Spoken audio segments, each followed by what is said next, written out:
¿Cómo están? Muy buen día para todos. Hoy estaremos hablando del expresionismo alemán. Veremos su definición, su contexto histórico, las artes, veremos el impresionismo alemán en el cine y cuáles son las características de este movimiento dentro del cine. Iniciemos con la definición. El expresionismo fue un movimiento cultural surgido en Alemania a finales del siglo XIX y principios del siglo XX. Lo que busca este movimiento es la expresión de los sentimientos y las emociones del autor más que la representación de la realidad, y de esta forma generar una experiencia emocional, dándole más importancia a los sentimientos sin preocuparse de la realidad externa. Nuestro contexto histórico se centra en la Primera Guerra Mundial. Este momento habría arruinado el viejo continente y Alemania era uno de los países más afectados. Se encontraba en una crisis económica aislada del resto de los países europeos y como consecuencia una ola de pesimismo invadía el país. Las manifestaciones artísticas se inspiraban en la cruda guerra y en la realidad que se vivía en ese momento, pero no todos los artistas seguían estas inspiraciones. Unos trataban de no preocuparse de la realidad y lo que hacían era expresar las emociones que despertaban sus obras, y de esta forma creaban el expresionismo, que trataba temas fantásticos y terroríficos vinculados con la muerte y lo oscuro. Estos eran temas que les permitían jugar con la deformación de la realidad externa. El expresionismo alemán se nutre de distintas fuentes que van desde lo gótico hasta las vanguardias de su mismo periodo.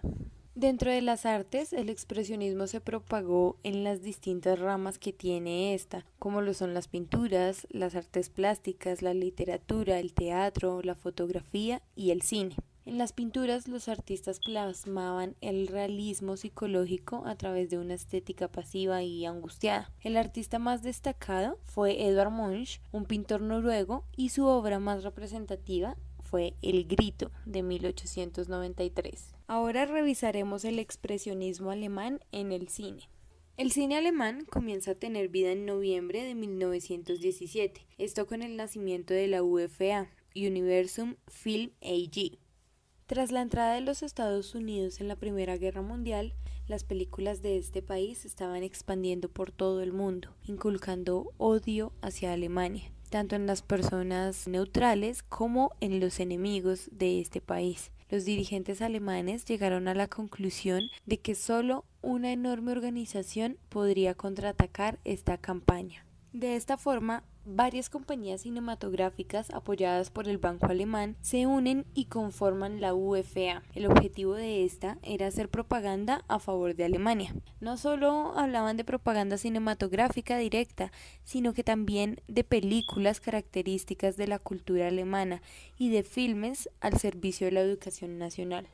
La UFA se caracterizó por una serie de innovaciones técnicas, como la iluminación focal, los efectos especiales como lo son la sobreimpresión, los movimientos de cámara, el diseño de decorados y más. El cine expresionista nace como consecuencia de la derrota alemana en la Primera Guerra Mundial. Veamos las características de este movimiento, del expresionismo alemán dentro del cine. La utilización de sus escenografías de decorados pintados y perspectivas no manejaban una profundidad real, ya que se procuraba filmar en estudios adecuados. Esto permitía dar más detalle a las locaciones, las cuales siempre intentaban ser en épocas remotas o lugares que no existían en realidad. La iluminación se caracterizó por el manejo y la elaboración de claroscuro, destacando el contraste entre luces y sombras, mostrando de esta forma la carga de relieve y el contorno de un objeto. Los personajes se caracterizan por ser inusuales o inestables, como por ejemplo personajes misteriosos, siniestros, inofensivos o malvados. Pueden tener también un desdoblamiento de la personalidad, mostrando comportamientos o cualidades y los contrastes de estas mismas cualidades. Los vestuarios se caracterizaban por ser vestidos o trajes de estilos burgueses, vestir capas, sombreros de copas, guantes blancos. Con respecto al maquillaje, se caracterizaba por ser muy pálido, para así crear un aire de dramatismo. Interpretación. Los personajes realizan movimientos abruptos y duros. Hay una deformación de gestos mediante movimientos intensos. De este modo, superan la realidad. Algunos precursores del cine expresionista son Paul Wegener con sus obras El estudiante de Praga de 1913 y El Golem de 1920 y Frederick Murnau con su obra Nosferatu de 1922. Pero si buscamos el máximo exponente de este movimiento,